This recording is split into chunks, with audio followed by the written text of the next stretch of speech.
todas y todos. Bienvenidos nuevamente a esta nueva brújula paradiplomática, el podcast que te guía por las buenas prácticas de proyección internacional de los gobiernos y actores locales y que busca formar a los recursos humanos especializados que incidirán en el desarrollo de sus comunidades.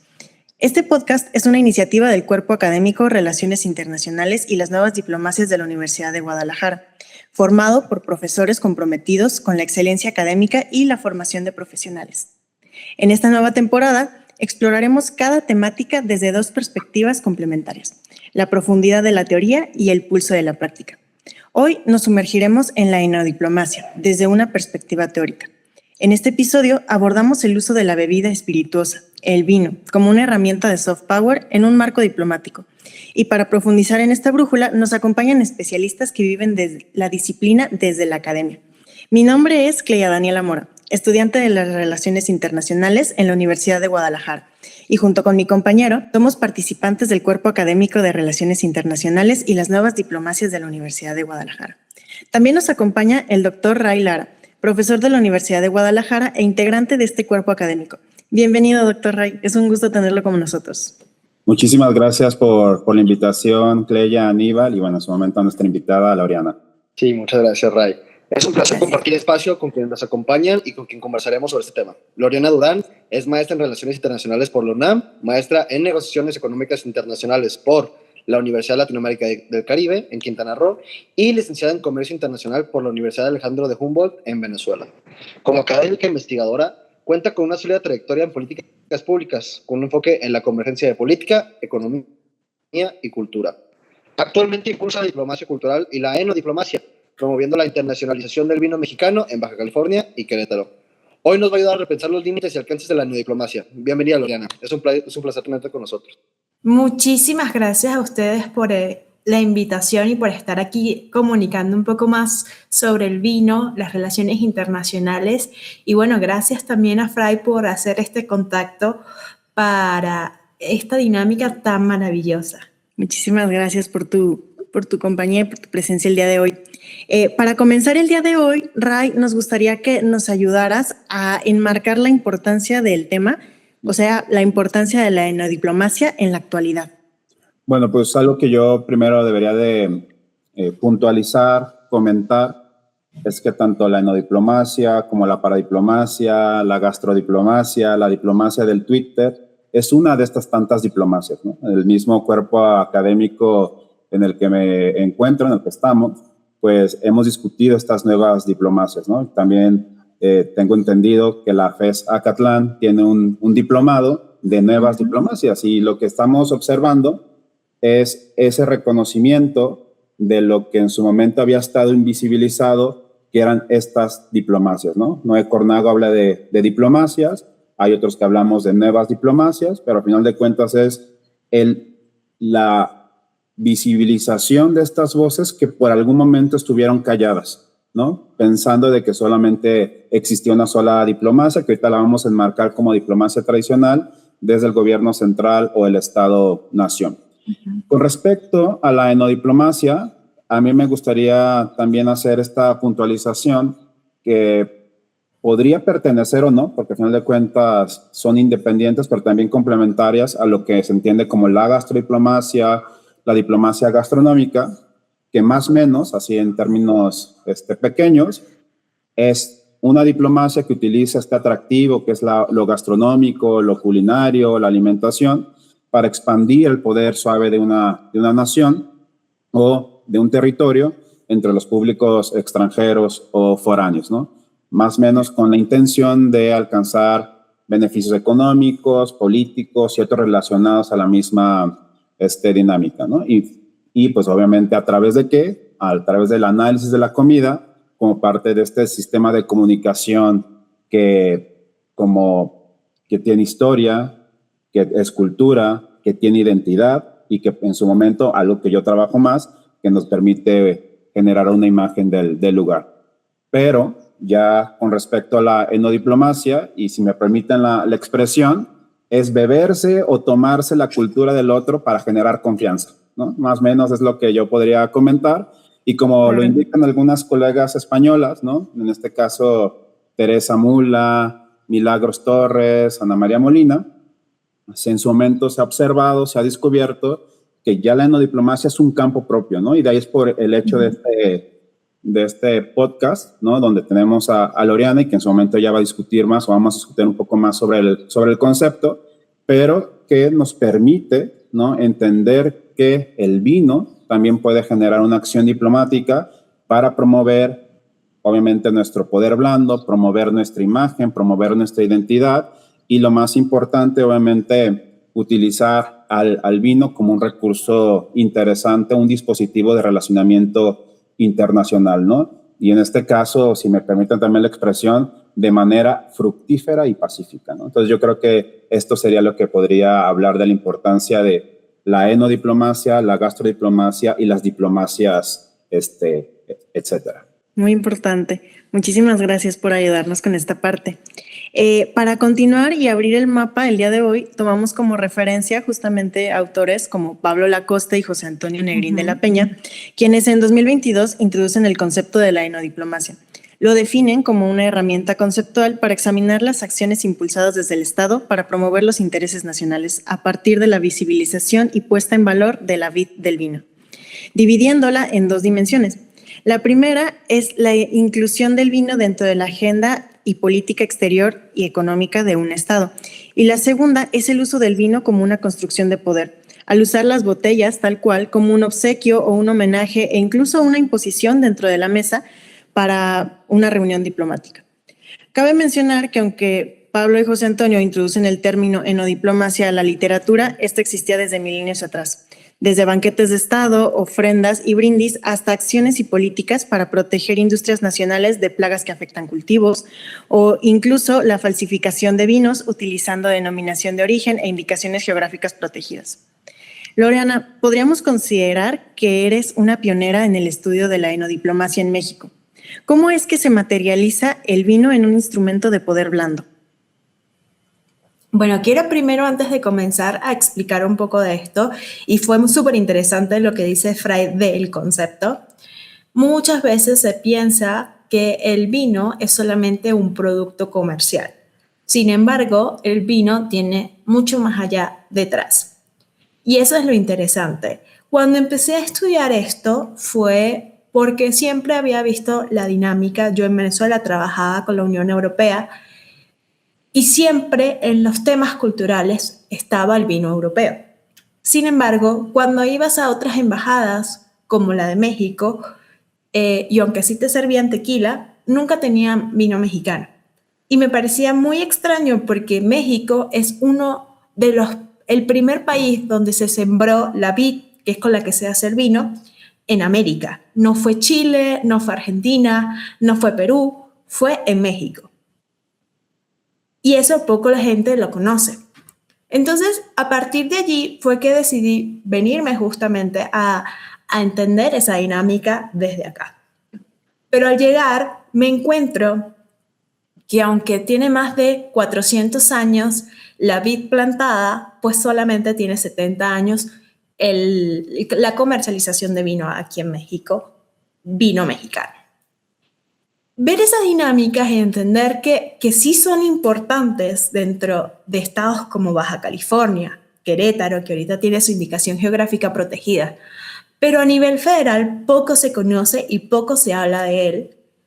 Ahí fue que dije, aquí tenemos que hacer algo, pero no desde una perspectiva de la diplomacia en grande, como lo vemos en autores como lo que son las tradicionales de las relaciones internacionales que hablan solamente de la seguridad y de la economía, sino a estas nuevas formas de verlas, como Joseph Nye, que dice en la interdependencia compleja, que hay nuevos actores dentro de las dinámicas de diplomacia. Y es justamente ahí que estoy muy de acuerdo con la paradiplomacia para enfocarme en la enodiplomacia. Y siempre ha sido así, desde la primera indicación geográfica protegida en Oporto para proteger el vino de falsificaciones, como lo dijo Cleia, hace que justamente esta dinámica pues se vea desde el territorio y no se vea desde un estado grande. Y eso ha sido así no solamente acá en México, que bueno, lo estamos viendo en la modernidad, sino desde los años 1200 o 1500 que se hacía en lo que antes no era un estado-nación, sino eran pequeños poblados que tenían sus vinos y comercializaban con el resto. O lo vemos desde mucho más antes con el Imperio Romano, que ellos pagaban con sal y con vino a sus soldados justamente para poder como que tuviesen esa fuerza y esa capacidad de poder pelear con el otro con un poquito más de ánimos, por decirlo así. Y toda esa historia pues me llevó justo a ver la etnodiplomacia y a entender el poder que tiene para las regiones y el poder que tiene para ser reconocida a nivel internacional. Yo creo que si tú hablas de Francia, hablas justamente de su vino y de su gastronomía, no tanto de otras cosas. Hoy en día, a pesar de que Francia pues, es reconocida por la Revolución Francesa, entre otras cosas. Pero, y si hablas también de España, hablas de La Rioja, no hablas del río, hablas del vino que está ahí. Y eso justamente es lo que te llama la atención. Y es interesante también explicar esto. Estuve en la Organización Internacional del Vino hablando justamente con la encargada de cultura y ella no sabía de qué era este tema. No sabía cuál era el concepto de la etnodiplomacia, a pesar de que ella prácticamente es la que tiene más labor en el tema de etnodiplomacia. Y eso es lo que me interesa, porque poco se ha estudiado dentro de las relaciones internacionales, a pesar de que tiene, yo puedo decir, 2000 años haciéndose una diplomacia. O más, dependiendo de las historias, ¿no? Y eso es lo interesante de unir estas dinámicas. Y hay que también entender que muchas veces los teóricos más clásicos no aceptan la etnodiplomacia. Piensan que es solamente, bueno, vete por la parte comercial, o sea, eso no es relaciones internacionales. Y eso me he enfrentado también en los estudios acá, que muchos teóricos espectaculares de la UNAM y de otros lugares me dicen eso no es diplomacia, porque la diplomacia solamente se hace entre estados y la diplomacia solamente es la parte de seguridad y la parte económica, o sea, la guerra y la paz y ya está, no hay más nada. Y no es así, o sea, el vino no es solamente una botella, es todo lo que hay detrás, está desde lo macro, que sería la Organización Internacional del Vino, los Estados miembros, las universidades, los convenios que se hay, la Unión Europea, pero a lo micro también está el mesero que te sirve en la mesa, porque él tiene que reconocer de dónde es el vino o de dónde viene la uva. Claro. Y justo dentro de mi práctica, también toman parte súper importante lo que es un OXXO, que lo vemos aquí en cada esquina. ¿Por qué? Porque ellos son parte de la diplomacia, ellos son parte de toda esa cadena de valor que no solamente se enfoca en el que él produce el vino, sino que hasta el quien vende es parte de esa diplomacia, porque te está explicando, aunque él no lo sepa, él te está explicando de dónde es el vino, cuál uva es y cuál es el precio y por qué es el precio. Y ahí estás aprendiendo la cultura y la historia de un país también. Muchas gracias, Lorena. Muy interesante que justo lo mencionas de esta manera, de la importancia de la botella y todo lo que esta representa, que no es nada más la simple bebida, sino todo lo que conlleva detrás. Y justo esto nos lleva a la siguiente pregunta que teníamos planteada. Que es algo que también plantea Pablo Lacosta y José Antonio Negrín. Ellos también hablan del uso del vino como regalo precioso para atraer la buena voluntad de los embajadores y construir un ambiente favorable, que se vincula justo con lo que dices, ¿no? Que es la construcción de paz, ¿no? Entonces, si a través de un regalo precioso fomentas esta parte, pues claro que se puede hablar de diplomacia en la enodiplomacia, ¿no? Este era un uso frecuente en el medievo y también durante una parte de la modernidad. Pero también hay ejemplos más recientes donde podemos encontrar en 2013, por ejemplo, al indicar en el menú de la comida de investidura de Barack Obama que se acabaría con una copa de Corbel Natural Champagne California. Esto pues fue un acto muy político, ya que Francia peleaba desde hace años para garantizar el monopolio de esta prestigiosa denominación a sus productores. Además de este uso que tú mencionas, ya nos hiciste el favor de mencionar incluso a la venta o el mesero, ¿no? que te acompaña, ¿qué otro simbolismo o alcance crees que pueda tener la botella puesta sobre la mesa?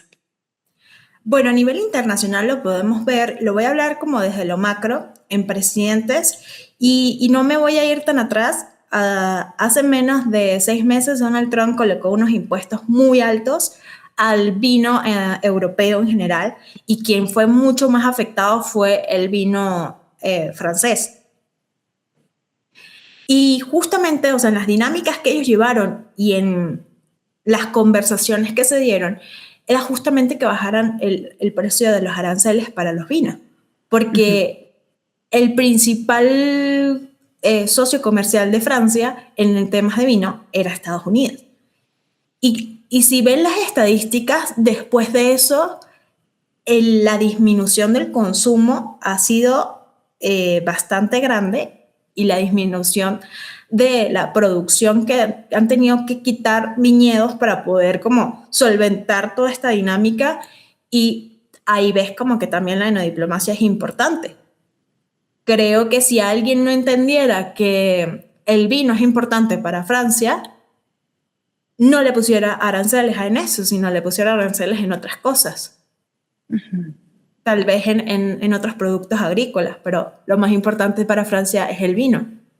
Y eso implica también esta forma de hacer la enodiplomacia importante entre las relaciones internacionales.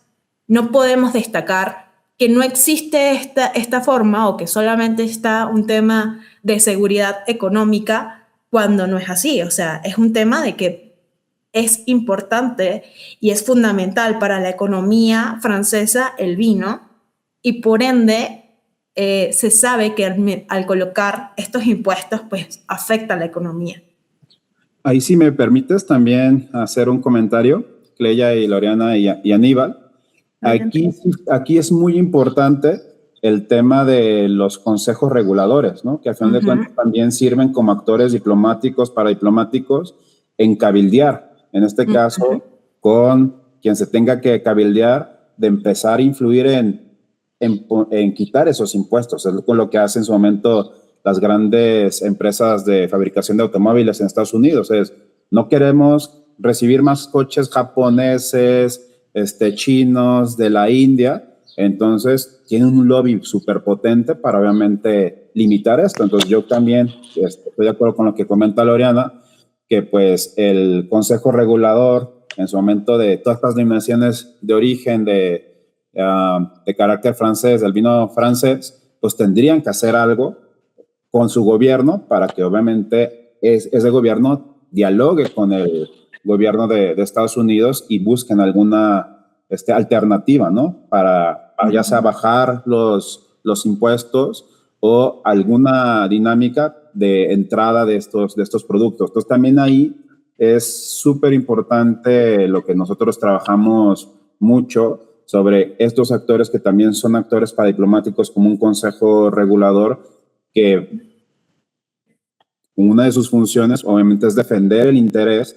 del producto, de la nación de origen, al mundo, ¿no? Entonces creo que este elemento sí es básico en la cuestión del diálogo entre los gobiernos centrales, y donde un actor paradiplomático como un consejo regulador pues permite o tendría que cabildear este tipo de dinámicas. Y es muy interesante lo que dices. Por ejemplo, vuelvo al tema de champán. Antes se conocía el método de champán, que es un método donde se hace espumoso en doble fermentación. Se conocía como método champán, y champán, como consejo regulador, ha hecho una labor fundamental para quitar el nombre de champán, que no sea solamente ahí. Y ahora no se dice método champán, sino se dice método tradicional. Y aunque Estados Unidos no lo reconocía hasta el 2015, la denominación de origen de champán ha sido el consejo regulador, no tanto el gobierno sí ha ayudado, por supuesto, pero es más el consejo regulador, que ha ido hasta por ejemplo, ir contra perfumes que tengan esa denominación de nombre. Muy interesante. Muchas gracias a los dos por sus aportaciones. Ahora, para continuar y vincular este tema con la paradiplomacia, resaltamos también que el territorio desarrolla un papel muy importante. Se establece como marco de referencia algo que ya mencionaste tú, que no es solamente de Estado, sino cómo se vincula el mismo territorio. Por ejemplo, el territorio de la Ruta Europea del Vino está compuesto por espacios naturales y un ambiente general que lo tiene que identificar o que lo identifica. Además, para garantizar el carácter enológico de esta ruta, debe de estar vinculada a una denominación de origen protegida. Ray, si nos pudieras ayudar, ¿qué otra característica consideras importante para vincular el territorio a una denominación de origen? Bueno, aquí yo voy a llevarlo ahorita a mi campo, pero luego voy a regresar a esta discusión dentro de la dinámica de lo que es la atractividad territorial, que es la capacidad que tiene un territorio de poder atraer desde turismo, localización de empresas, talento humano, estudiantes, residentes permanentes o temporales. Uno de los dispositivos más importantes que hemos observado para la generación de identidad son las denominaciones de origen, porque es un dispositivo de marca, de valor, de identidad muy, muy potente, porque más o menos, o sea, siendo como muy ortodoxos, solamente en ese lugar se puede producir eso, ¿no? No en otra parte del mundo, ¿no?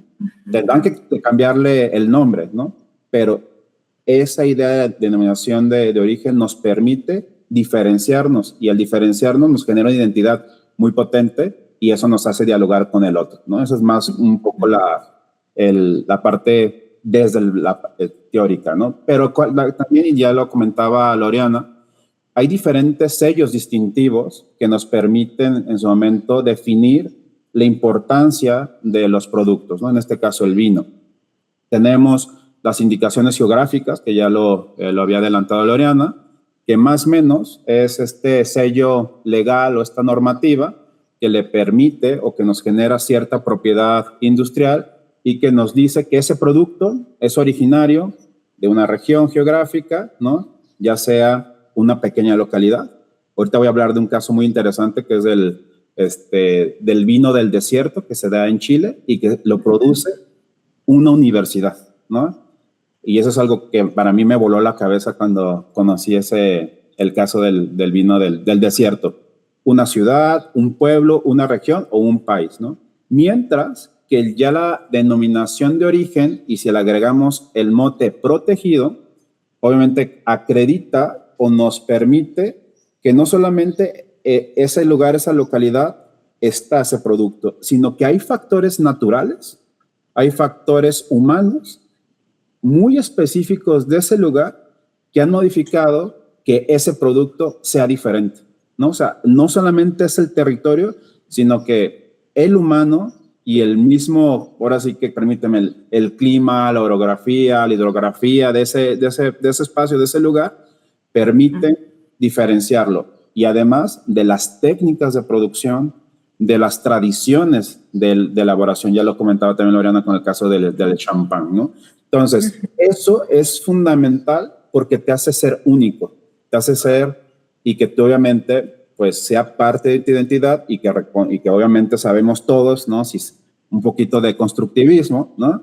Eso nos hace diferente al otro y nos empezamos a diferenciar y a reconocer y esto permite posicionarnos a nivel ya sea local, regional o internacional. Entonces sí es al menos en la discusión que yo planteo, la denominación de origen de carácter protegido sí es un dispositivo de identidad muy potente.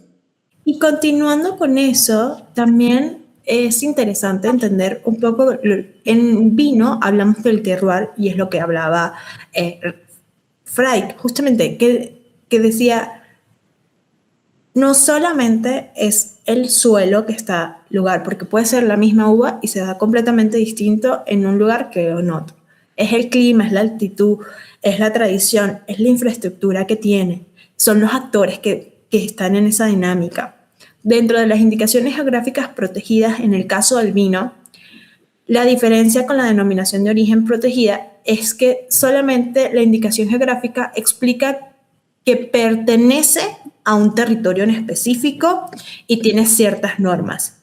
Sin embargo, ya cuando es una denominación de origen, tiene que seguir completamente las normas que se hacen a través del Consejo Regulador, desde cómo plantar la uva, cómo vinificarla, cómo vendimiarla, hasta cómo el proceso de venta. Hay lugares donde, para, por ejemplo, que sea una denominación de origen de un lugar, tiene que estar embotellado en el mismo lugar. Y sucede mucho en Francia, porque claro, o sea, allá hay denominaciones de origen de prácticamente, por decirlo así, un edificio. Aquí en Ciudad de México, ¿no? Y todo se tiene que hacer ahí. Se tiene que sembrar la uva ahí, se tiene que vendimiar y se tiene que vinificar en el mismo lugar y embotellar. Por eso a veces cuando tienes contraetiquetas que dicen, sobre todo las francesas, porque ya en otros lugares pues ya hay mucho más proceso y más espacio, ¿no? Pero dice hecho en tal chateau, que es como en tal región, embotellada en la misma región, porque eso habla de que sea una misma denominación. Uh-huh. Sin embargo, esto también protege a los consumidores de lo que están tomando. Y quiero destacar algo que lamentablemente sucede y que no sería lo ideal aquí en México. Muchas veces se dice que es vino mexicano, sin embargo, no es un producto 100% hecho acá, sino que se trae, por ejemplo, vino de Chile o de Argentina y se embotella acá. ¿Y qué hace la diferencia de estas indicaciones geográficas protegidas? Le están diciendo al consumidor, esto sí es un vino de esta región y no es de otros lugares. Y para alguien que, por ejemplo, está en Estados Unidos, que es mucho el mercado de nostalgia, él se recuerda de que en su ciudad se hacía vino y él quiere, para conectarse con eso, comprarlo, pero pues lo está comprando más porque se hace en su ciudad y porque tiene esas dinámicas de nostalgia más que de tal vez de otras dinámicas, ¿no? Porque si no, compra vino chileno. Uh-huh. No quiere decir que el vino chileno sea malo o sea bueno, sino que estas dinámicas existen y que por eso las denominaciones de origen, la indicación geográfica protegida existen, para proteger al consumidor y para proteger a todos los productores de ese lugar, diciendo, tengo estas reglas y estoy cumpliéndolas y estoy pagando también un impuesto o algo para poder seguir estas normas. Justamente, bueno, Loriana dio en el clavo de como la siguiente parte a la cual nos íbamos a meter. Ya hemos hablado del uso del vino como herramienta política, como uso estratégico también pues, de los mismos gobiernos locales, pero ya estamos hablando como de la disrupción, de lo no tan bonito, por así decirlo, el vino como industria. Viéndolo desde el turismo, por ejemplo, enfocado en la experiencia del consumidor que justamente menciona Loriana y la manera en la que se percibe una zona o región por sus vinos y las estrategias generadas a través de estos.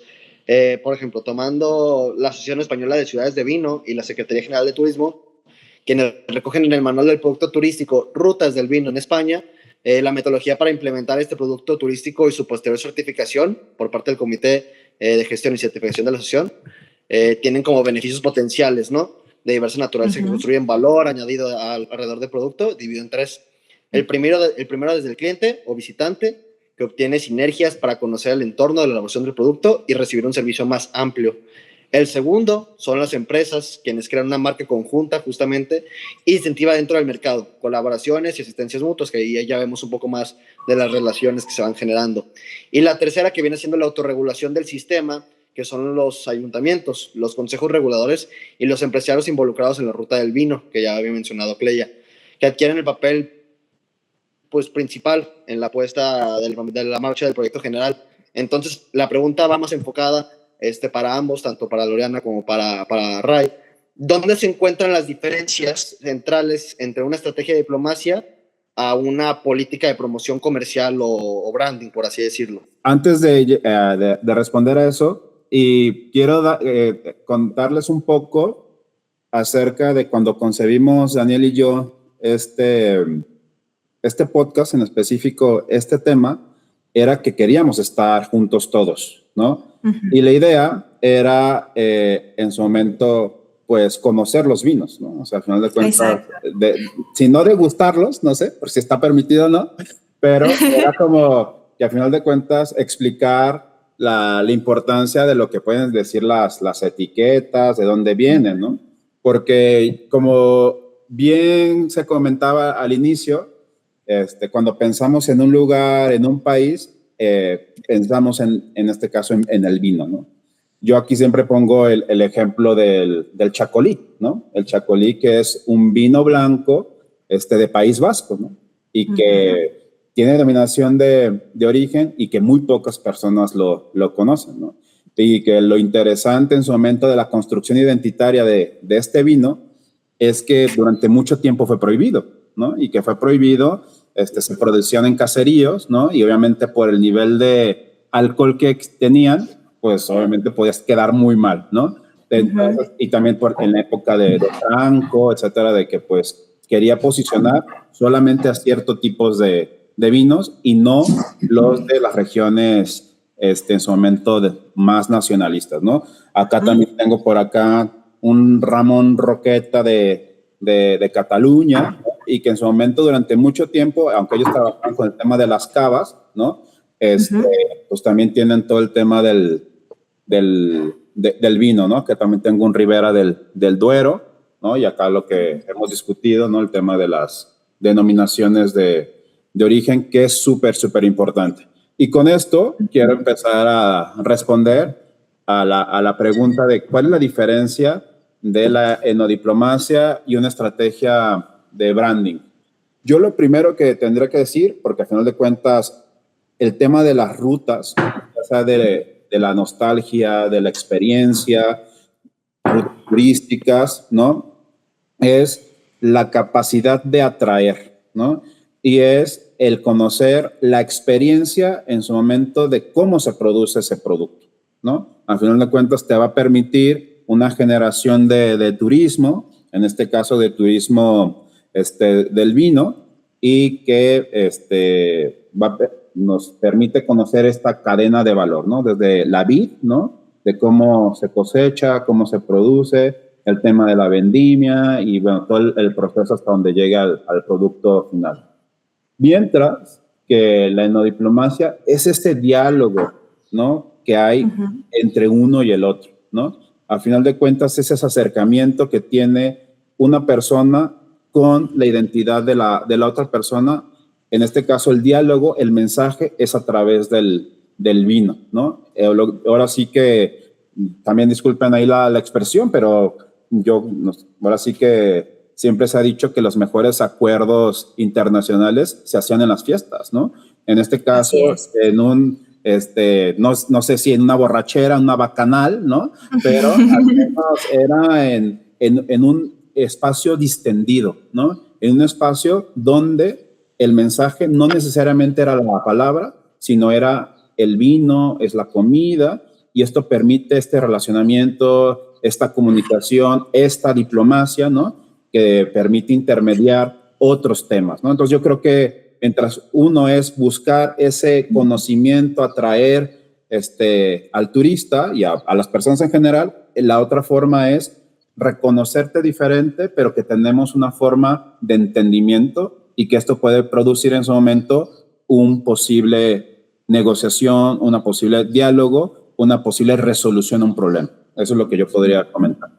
Continuando con lo que dices, tengo un gran amigo que ya es jubilado diplomático y él me decía, cuando yo le empecé a contar como de justamente la no diplomacia, él decía, los soldados dejan la vida por su país, los diplomáticos dejamos el hígado por nuestro país, así que ahí ya les dejo un poco como de verdaderamente lo importante que es en estas dinámicas, lo que es el vino, etc.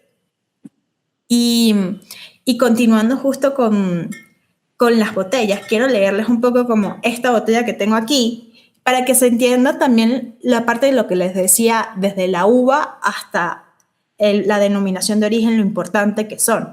Este es un Rioja y él dice selección de viejas viuras, viejas uvas, por decirlo así, que tienen más de 100 años, en vaso, que es una forma en la que se planta, que se ensamblan con maturana blanca, que son las dos uvas que se hacen.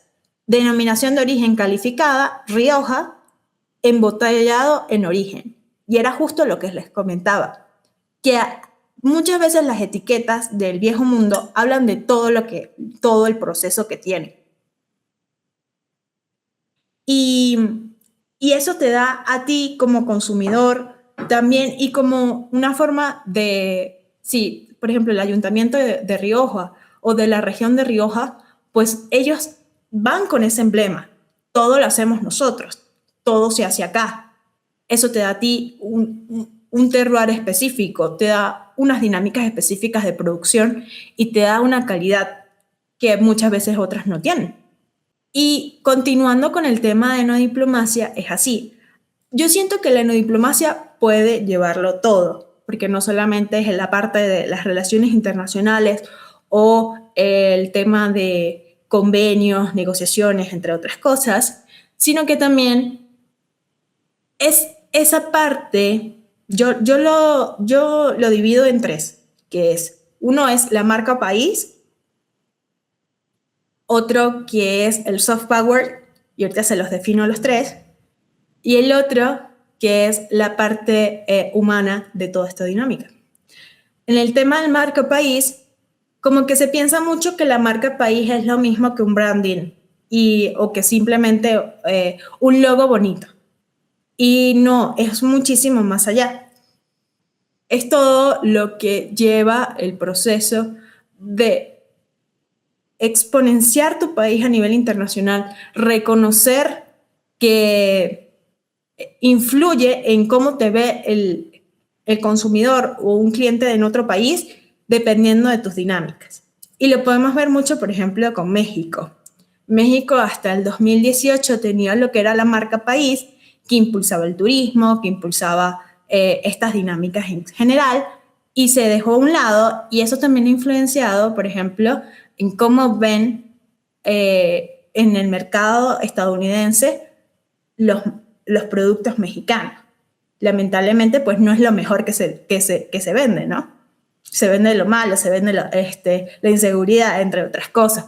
Pero México tiene muchas cosas bonitas. La parte del soft power, que es un concepto definido por Joseph Nye, que explica que es como un poco la diplomacia o más allá de las relaciones internas, del tema de seguridad y la parte económica, que es más como la cultura, la política y cómo es reconocido a nivel internacional ese país.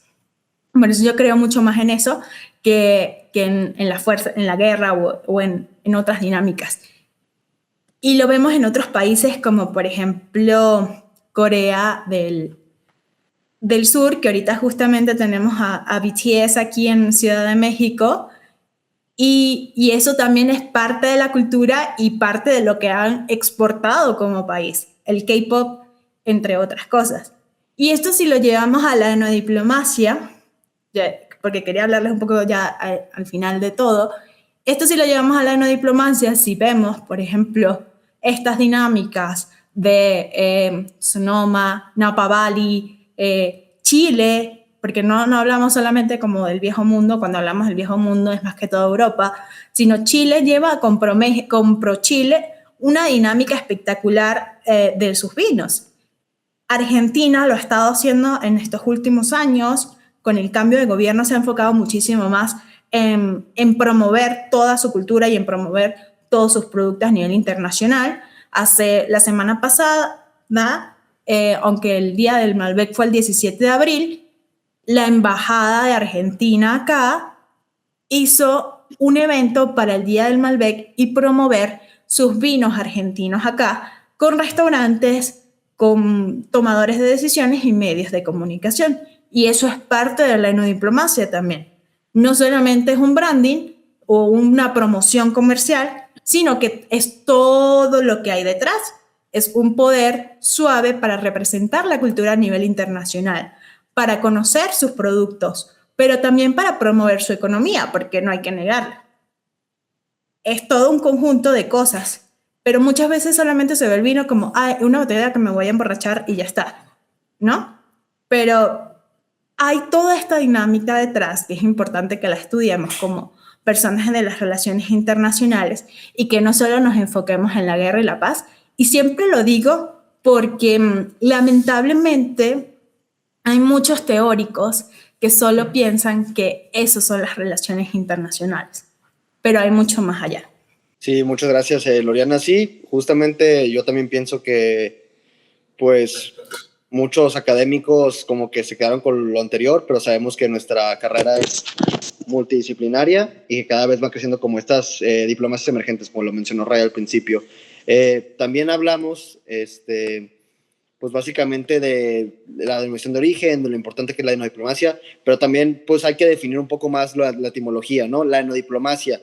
Acá nos cuestionamos, tanto Cleya como yo, qué es lo que define a la etnodiplomacia o si solamente este concepto es con la bebida del vino o las uvas fermentadas como tal. O, por ejemplo, ya sabemos que aquí en México, ya mencionaste el tequila, tenemos un montón de bebidas, incluso que no tienen alcohol. ¿Crees que dentro del concepto de la etnodiplomacia podría entrar algún otro tipo de bebidas, espirituosas, licor, fermentados o destilados, entre otras bebidas? Bueno, en estos momentos apenas se ha definido la etnodiplomacia como la diplomacia del vino. Sin embargo, creo que es un preámbulo para abrirse a nuevas formas. Y podríamos englobar todo eso en la diplomacia cultural. Y puede entrar fácilmente tequila, ron, whisky, sake, entre otros. O sea, creo que es una dinámica que va a ser el principio de unas nuevas formas de ver la diplomacia. Apenas se conceptualizó en el 2022, pero yo creo que esto va a abrir paso para otras nuevas formas. Y lo he estado viendo. Me he enfocado muchísimo en estudiar esta dinámica y comencé con el vino, pero ya, por ejemplo, el tequila ha estado muy posicionado a nivel internacional. El ron en Venezuela, yo que vengo de Venezuela, está súper posicionado. Ahorita se conoce más, bueno, lamentablemente por Maduro y por el ron, pero esas dinámicas ya se están evolucionando. El sake también ha estado a través de la Secretaría justo de Hacienda de Japón, han estado haciendo eventos, han contratado como justamente embajadores del sake para poder posicionarlo en cualquier mercado, y eso es lo que me parece interesante, como que sí es cierto que la etnodiplomacia, si nos vamos al concepto puro, va solamente el tema del vino, pero creo que pronto se abrirá a nuevas formas de llevar justamente a través de bebidas alcohólicas o no alcohólicas. Hay algo que para mí ahorita es interesante y que creo que también obviamente nos va a llevar para otra sesión, para otra charla del podcast.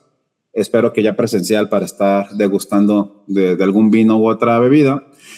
Es el tema de ahora los jóvenes, las nuevas generaciones, los centennials, ¿no? Y en su momento los alfas todavía ya no están tomando tanto, ¿no?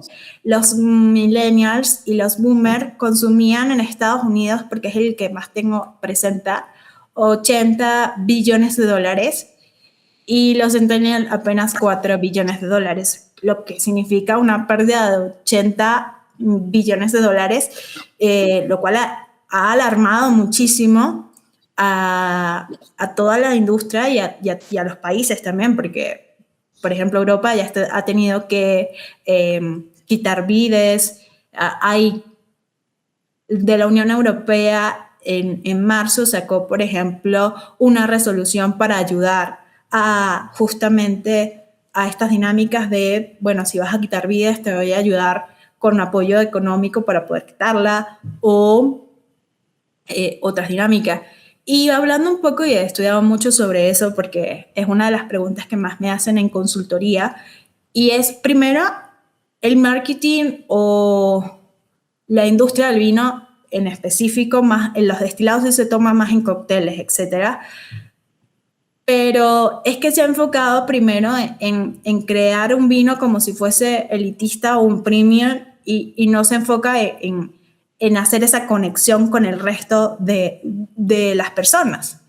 Y si no te enfocas en el Centennial, ¿quién te va a consumir vino en 20 años? Nadie, porque si no, o sea, no tienes un marketing o no tienes una dinámica de promoción para ellos, ni para que lo entiendan, ¿quién te va a consumir? Y otra cosa también es importante entender que hay nuevas dinámicas, ¿no? O sea, el tema de salud, el tema de las redes sociales. Antes, pues no había redes sociales y si te pasabas de copa y sucedía algo malo, pues nadie iba a saber. En cambio, hoy en día te pasas de copa, sale un video tuyo y hasta tu jefe se va a enterar y te van a echar del trabajo. Y esas dinámicas, pues también, y la gente también está cansada de tomar vinos de volumen y están buscando algo más específico, algo más conectado justamente, por ejemplo, con el medio ambiente, con las cosas veganas, entre otras cosas. Y es importante. Y bueno, y también consumir menos alcohol, porque bueno, no puedes consumir alcohol y al día siguiente salir a trotar a las 6 de la mañana porque no vas a poder. Entonces, por ejemplo, está saliendo vino sin alcohol, vinos de baja graduación alcohólica, están saliendo vinos de baja intervención que no tienen tantos químicos que puedan hacerle daño a las personas. Igualmente en los destilados, entre otras cosas. Ya hay destilados, por ejemplo, no se puede llamar tequila porque la denominación de origen no lo permite, pero son tequilas sin alcohol o mezcal sin alcohol. Que se utiliza mucho para los mocktails y eso es lo interesante, pero también es una dinámica de ver también desde la parte política porque eso afecta también a la economía, qué está consumiendo los nuevos generaciones y cómo poder ayudar, pero también es una parte de que también te apoya como gobierno porque has hecho muchas campañas de no al alcohol, lo cual me parecen bien, pues eso también ayuda a que exista menos consumo hoy en día. Sí, justamente como las tendencias, ¿no? Que se siguen y básicamente en todas las industrias y también en las mismas diplomacias se tienen que ir adaptando a las realidades pues, que van pasando hoy en día. Justamente, Loriana, hace rato mencionaste lo que pasa aquí en México, que cuando hablan de un origen, bueno, de un vino de origen mexicano, hay ciertas como displicencias que muchas se hacen en Argentina, en Chile, y a lo mejor el proceso se finaliza acá. Y aquí, hablando de estos retos, justamente, pues sabemos que el vino no es originario de la región de México, digamos, la región mesoamericana, ¿no? Que es con la llegada de los españoles, que a través de la evangelización y este proceso religioso que marcó la historia del país, pues también llegó todo el vino, ¿no? Todo el vino y junto con otros productos. Sin embargo, vemos cómo pues sigue vigente el vino y usted más que nadie, Lorena, sabe que es una industria ya nacional con mucho crecimiento. Pero, por ejemplo, aquí, ¿qué papel juega la construcción de la identidad nacional a la legitimación internacional de productos como el vino u otros? O sea, no sé si me voy a entender. Ok, perfecto. Bueno, lo primero que hay que entender es que el vino mexicano solamente tiene una indicación geográfica protegida, que fue la del año pasado, y es Querétaro. Y aquí tengo un vino queretano espectacular de Cava 57, que sí lo hacen ahí. Y esto es importante porque Querétaro no es el principal productor de vino en México. Voy a hacer toda esta historia para poder entrar a tu pregunta, ¿ok? El principal que tiene más del 70% de producción es Baja California. ¿Por qué no se han unido para crear una indicación geográfica protegida? Primero, no hay apoyo gubernamental estatal, mientras que en Querétaro sí. Y eso es sumamente importante. ¿Por qué? Porque ellos tienen apoyos en, por ejemplo, el turismo, apoyos en la parte de agricultura o viticultura, que en Baja California no tienen.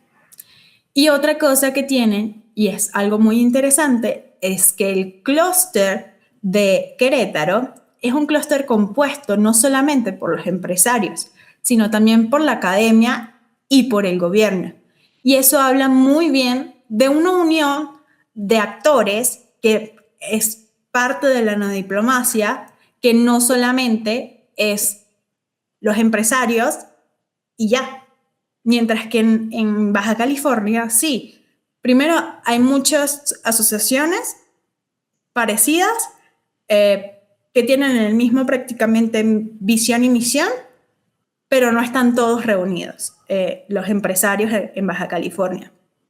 No hay apoyo del gobierno estatal, a pesar de que últimamente decidieron crear más como apoyar con el tema de la ruta del vino en Baja California, entre otras cosas.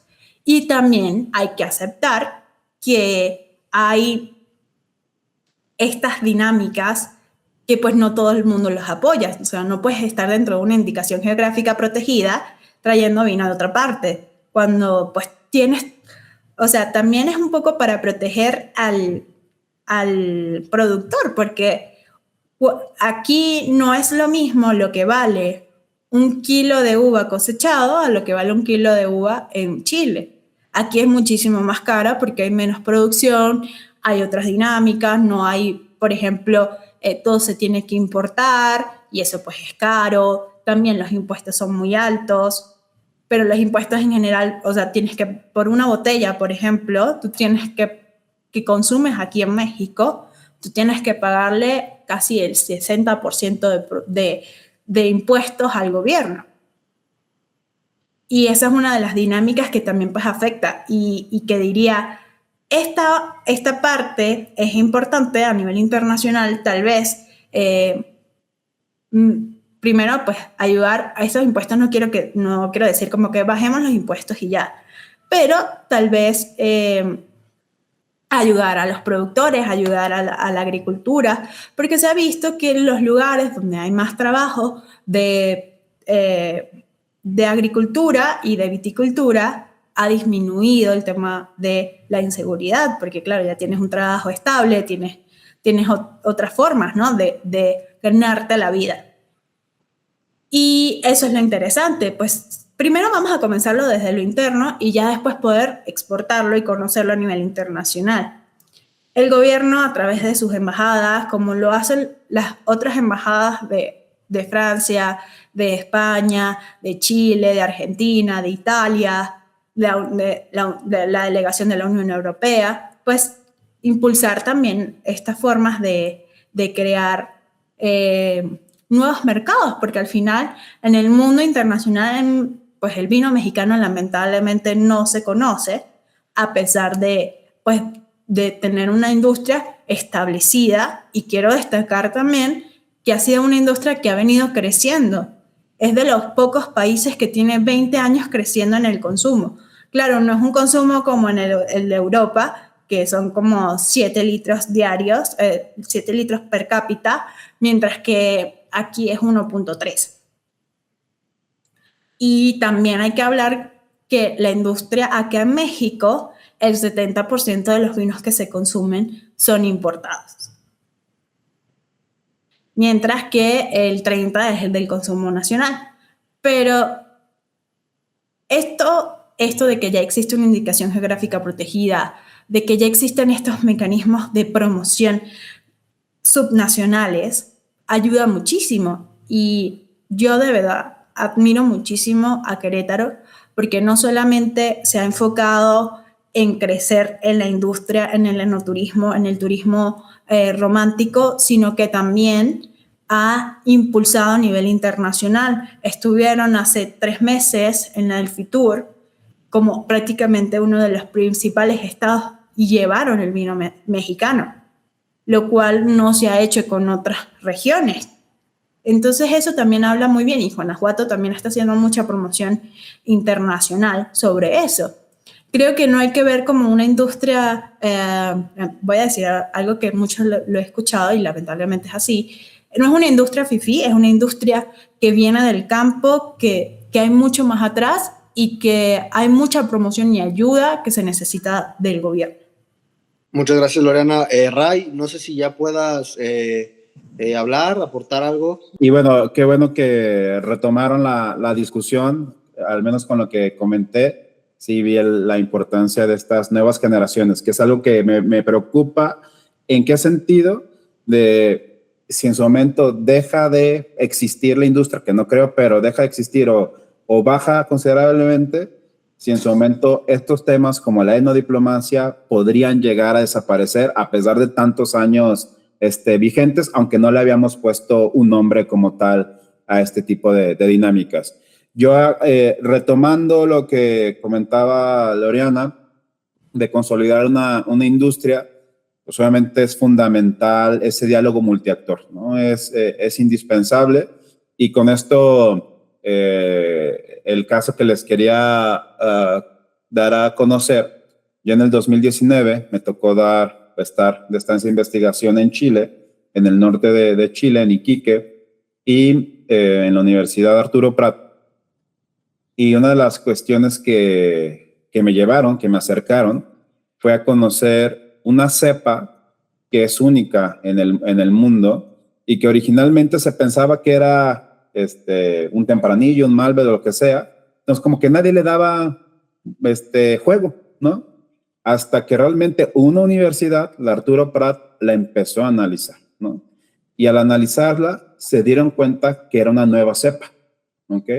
Y esto lo hace única, que es la única cepa chilena, a pesar de que hay mucha vino chileno, que fue obviamente beets traídas a América, en este caso a Chile. Esta nació aquí, o sea, nació ya en Chile por una combinación de varios factores, ¿no? Lo que me pareció interesante en el 2019 es que es la misma universidad, al ser universidad pública, no podían vender el vino, ¿no? O sea, te regalaban las botellas de vino porque pues es pública la universidad, ¿no? Entonces ellos en su momento buscaban algún distribuidor para poder dar a conocer el producto, ¿no? Porque es solamente en una pequeña región, ¿no? En la zona de Tamarugal. Entonces, ahí este es un ejemplo de la importancia de que, bueno, una universidad ya hizo el análisis, descubrió algo nuevo, pero ahora necesitaba de un empresario, ¿no? De un gobierno local o de un gobierno central que promocione este tipo de productos y que al final genere otra dinámica muy, muy interesante, ¿no? Entonces, es fundamental para mí el diálogo multiactor. Y bueno, lo que yo he visto últimamente de este caso es que ya ahora sí he visto que en periódicos franceses, en el mismo El País, ya hablan de este vino, pero casi estamos en el 26, ¿no? Casi 6, 7 años después de lo que yo lo había visto, ¿no? Entonces, creo que ha sido un proceso un poquito largo, pero bueno, qué mejor que se dé a conocer este vino del desierto, como se le conoce, ¿no? Entonces, yo creo que es básico el tema del diálogo multiactor y que esto va a permitir, pues en su momento, generar toda una dinámica de una narrativa, ¿no? Y que esa narrativa va a permitir luego lo que hemos discutido en la parte de la atractividad territorial, de conocer una estrategia de una ruta turística o lo que ahorita, al menos en Valle de Guadalupe, se puso de moda, la idea del glamping, ¿no? O sea, generar otro tipo de estrategias de turismo, el mismo enoturismo, el turismo rural, y que pues empiecen a convivir este tipo de dinámicas, ¿no? Yo conozco muy poco el caso de Querétaro. Alguna vez me tocó, bueno, precisamente una conferencia de Loriana con, creo que el encargado del tema de Querétaro del vino, sobre la importancia. Yo en su momento, cuando estaba más chico, yo conocía más la dinámica de Aguascalientes, ¿no? De los vinos de Aguascalientes. Acá donde yo vivo actualmente, que es en Lagos de Moreno, aquí y Loriana los conoce, pues son los de Tierra de Luz, ¿no? Es un vino laguense, ¿no? Y que en su momento, pues, ya se empieza a conocer. Entonces, como bien comenta Loriana, pues es una industria que en México se ha empezado a posicionar, ¿no? y vamos a ver hasta dónde alcanza, ¿no? Y ya con esto que empiezo a cerrar, creo que en su momento sí va a ser importante luego tener una charla, otro podcast, donde podamos invitar a estos profesores de la Universidad de Chile para que conozcan y cuenten su experiencia, pero ¿por qué no a la gente de Querétaro para que también nos den a conocer su experiencia? Y pues algún colega también español, etcétera, que también nos empieza a contar de la experiencia del Estado español, ¿no? Y para empezar como de esta parte teórica, empezarla a bajar a la parte un poco más práctica y de incidencia política, cultural, turística, etcétera, ¿no? Entonces, esto es el comentario que quería hacer. Está excelente, y retomando lo que él dice, creo que es muy importante y poco se ve acá en México que las universidades también se impliquen en estas dinámicas. Hay universidades específicas para la agronomía, hay universidades específicas para hospitality management, pero ¿por qué no una pública empezar a abrirse a estas dinámicas de entender mejor el área, por ejemplo, en Baja California o en Querétaro, dar pues esas oportunidades de no solamente en la parte de la comercial, sino también en la parte de la política pública, que es lo que un poco he rescatado muchísimo a través de justo de Relaciones Internacionales y la Facultad de Ciencias Políticas y Sociales en la FES Acatlán y en la UNAM en general. Es una dinámica que es nueva, pero está en nosotros abrir paso y crear estas conexiones para poder tener un mejor vino y tenerlo a nivel internacional reconocido. Bueno, muchísimas gracias por tus aportaciones. Fue muy importante para nosotros. Creo que los retos quedaron sobre la mesa sobre por qué el vino mexicano está posicionado donde se encuentra el día de hoy, desde un tema de consumidores hasta un tema un poco político, ¿no? Comentabas las alianzas entre las zonas vinícolas del norte de México y el centro. Entonces, pues sí, muchas gracias por las aportaciones de los dos para clarificar estos retos y posibles pues, posiciones futuras, ¿no? Para ir concluyendo la brújula del día de hoy, ¿qué áreas de oportunidad creen que tenemos en la enodiplomacia y su estudio? O sea, ¿qué conceptos han sido clarificados a partir de la teoría y qué otra cosa creen que aún falta por desarrollarse? Bueno, yo voy a comenzar y después te dejo. Es algo Adelante. muy novedoso, poco se ha estudiado, más bien llamo a todos los estudiantes que están todavía en licenciatura, en posgrado. Yo pronto comenzaré el doctorado y justamente me seguiré por esta área, pero a estudiar estas nuevas dinámicas, a estudiar y a creer en ellos, porque muchas veces los tutores te van a decir eso no existe o eso no es parte de lo que estudiamos nosotros, pero está en ustedes entenderlo y llevar la unión entre lo que se está viendo hoy en día y lo que verdaderamente se ha estudiado, porque de eso se trata las ciencias sociales. Entender los fenómenos nuevos y a través de las teorías o crear nuevas teorías para poder explicar lo que se está sucediendo. Yo también ahí sumaría que es importante y como en otras diplomacias, empezar a definir bien los conceptos, ¿no? Eso es lo primero. Luego decir qué no es, ¿no? Porque también esto permitiría tener un mejor entendimiento. Y lo que siempre pasa cuando empezamos a estudiar algo nuevo, tenemos que estudiar casos, ¿ok? Y estos casos nos van a permitir entender si el concepto original que estábamos definiendo es interesante o no, o sí puede explicar lo que queremos describir a través del caso, ¿no?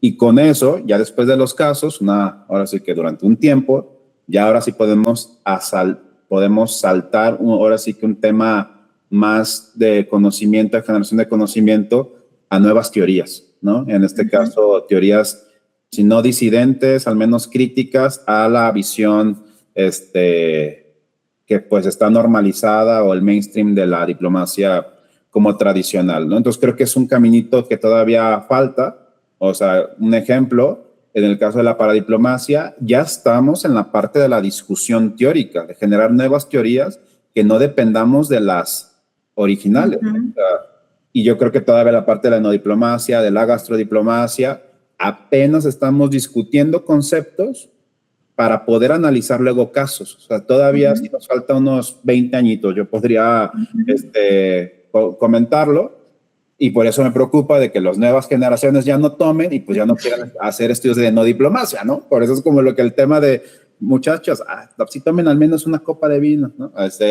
Nos aligera la vida, ¿no? Entonces yo creo que estamos en una curva de aprendizaje. Entonces creo que es uno de los retos a nivel internacional, a nivel México, y como bien comenta Loriana, pues a final de cuentas es que ahora los estudiantes, en un primer momento, pues se atrevan a querer revisar, analizar estos conceptos, ¿no? Que no tengan miedo, y que si en su momento a veces pueden encontrar un obstáculo, bueno, pues ahí está puntos cardinales, está el cuerpo académico, están muchos especialistas que estamos abiertos a este tipo de proyectos, y que también, y aquí también voy a hacer como una pequeña invitación a que en el AMEI de este año, que va a ser en Guadalajara, pues poder tener una mesa de enodiplomacia, de gastrodiplomacia, para que obviamente el estudiantado, al menos de México, conozca de este tipo de dinámicas, ¿no? Pero también nosotros luego como profesores, como académicos,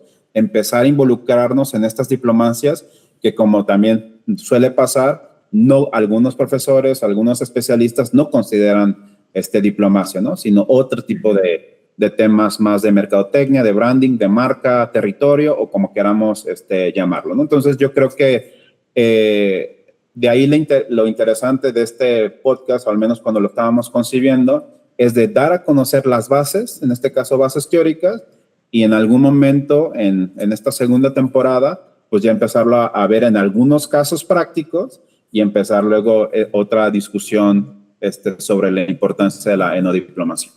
Así es, la verdad es una dinámica nueva, muy novedosa, tiene apenas 4 años teorizándose, y abrirle las puertas a las personas que crean en esto y crean que existan nuevas formas de hacer diplomacia.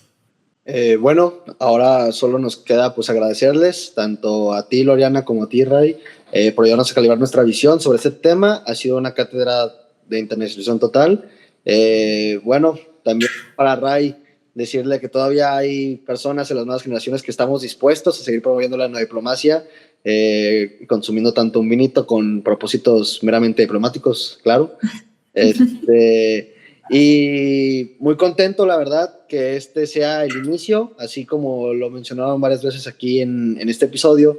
La enodiplomacia es un concepto súper nuevo que se va a ir construyendo poco a poco, y esperemos que también aquí no solo nos enfoquemos dentro de la enodiplomacia, sino que podamos pues seguir creciendo en otras ramas que estén relacionadas, claro.